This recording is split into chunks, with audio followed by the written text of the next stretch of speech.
The world changes, but the person of God is timeless. I was recently looking over an Economist magazine that I found at the bottom of a pile, and it was the world in 2001. It's a long time ago. And things have sure changed from then. For instance, there was no clue of the Arab Spring. In fact, it called Mubarak, and I quote, the unquestioned senior Arab statesman who would be in demand for his mediation skills in the Middle East. They were off on that, huh? They did predict that Italy would not reform financially. No prophetic powers there.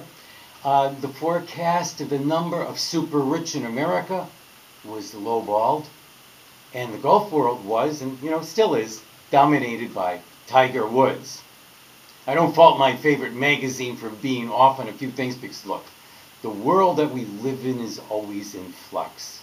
But what can remain rock solid and permanent is the godly person and his or her influence on other people.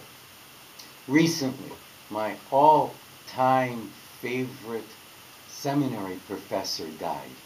Professor Vesilin Kesich. He was a New Testament scholar, and he could teach the New Testament so well because he lived it.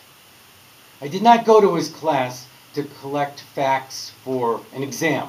In fact, the exams were based on readings that were not covered in class. Rather, I went to class to be mesmerized by the man.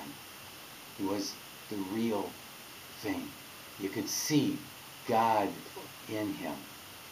He had the qualities of Christ, especially love and humility.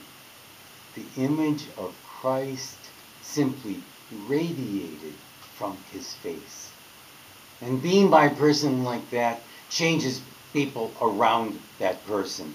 In fact, people would become more like Professor Kesich when we were in his proximity. The world changes.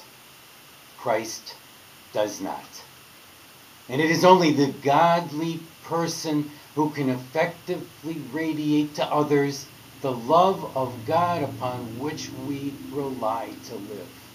So today, let's go out into this ever-changing world, being the face of the timeless one, whose name is love, kindness, and humility.